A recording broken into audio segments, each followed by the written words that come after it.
Ayo, what's up legends? Today, we're talking about a hot topic. We're covering movement today, which is a huge part of Apex Legends and probably one of the only few reasons why people would still choose to play Apex over other games. In this video, I'm going to be sharing with you all what I consider to be the best ways to take your movement in Apex to the next level. Don't worry, it's not going to be too hard to do at all, but I'm sure some of you would like the challenge.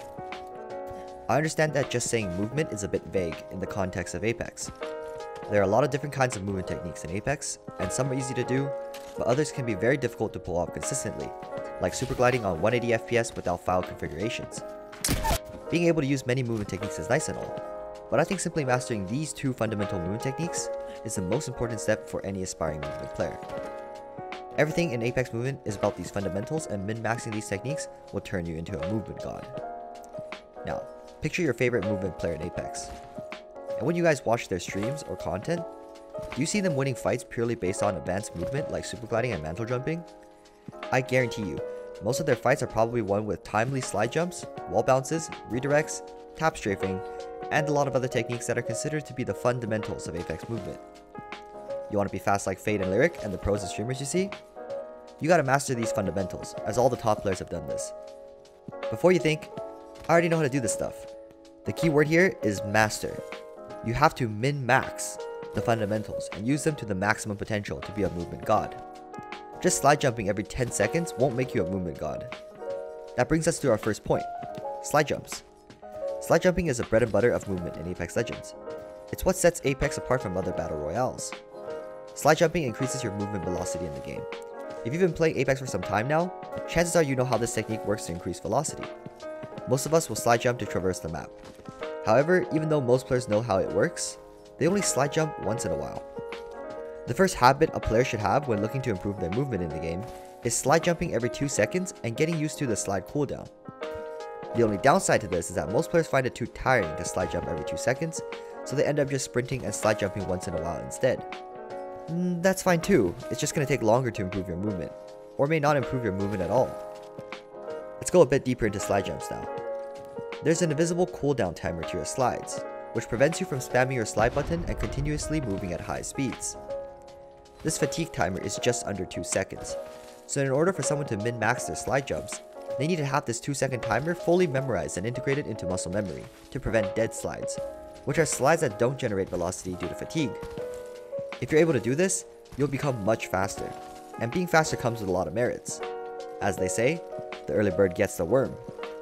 Being faster will allow a player to be able to rotate earlier without being caught at choke points, being able to conduct more third parties, and it helps tremendously when disengaging or integrating new movement techniques to become even faster and more difficult to catch. I don't feel like most people operate at top speed, simply because they don't utilize slide jumping to its maximum potential. That's why I notice some players will lag behind their teammates during pushes, third partying, or even rotating to different areas around the map. So master this fundamental technique, and make sure you are slide jumping as often as you can when the situation allows you to.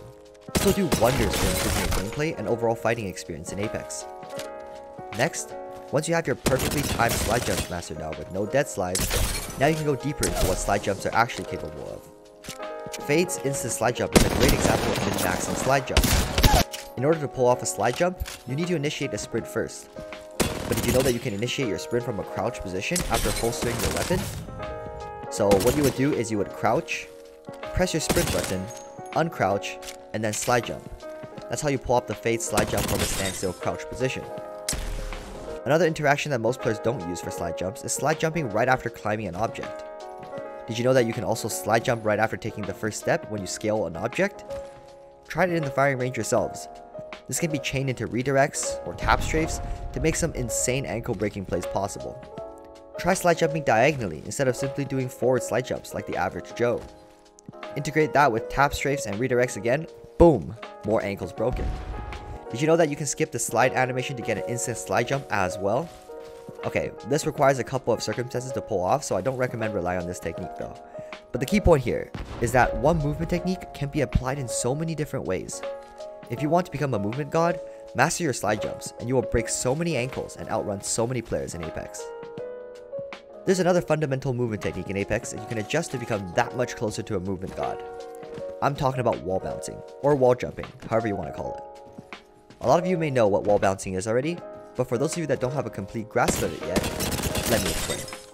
A wall bounce is basically slide jumping or jumping into walls and kicking off of them in order to gain velocity, height, and a change in movement direction, which all happens in the air. Again, most people know how to wall bounce, but I don't see players using this fundamental technique to its maximum potential. The main reason is most likely because people haven't fully investigated or understood the intricacies of wall bouncing yet. There are a lot of guides out there that teach you all these details, so I won't be covering how they work in this video. Basically, there are two ways you can initiate a wall bounce. One is slide jumping into the wall, releasing all your inputs, and jumping after your character contacts the wall. This is a normal way most players do it. The other way is called jump fatigue wall bouncing, which uses jump fatigue to conduct quicker wall bounces without needing the distance and speed of normal wall bounces, where you are sliding into the wall. To pull off a jump fatigue wall bounce, simply activate jump fatigue by jumping once, and then jumping towards the wall without sliding, and then wall bounce normally. This is a variation of wall bouncing that most players now do not do. Master this, and now when you utilize more advanced movement techniques like tap strafing, redirects, and super gliding for example, you'll begin to break a lot of ankles in the Apex games. The challenge here is to use these two fundamentals to the maximum potential in your fights. Again, Fade's instant slide jump is a great example of this. I guarantee you this is a lot of information and techniques to integrate into your fights already, even though I only talked about 2 techniques. There are so many movement techniques that you can learn and master to improve, like tap strafing, raft strafing, super gliding, redirects, super jumps, zipline dancing, mantle jumping, and way more. But even if you know how to do all these techniques, you might not pull them off in fights to make a difference. You really don't need any super advanced movement techniques to make a huge difference in your fights.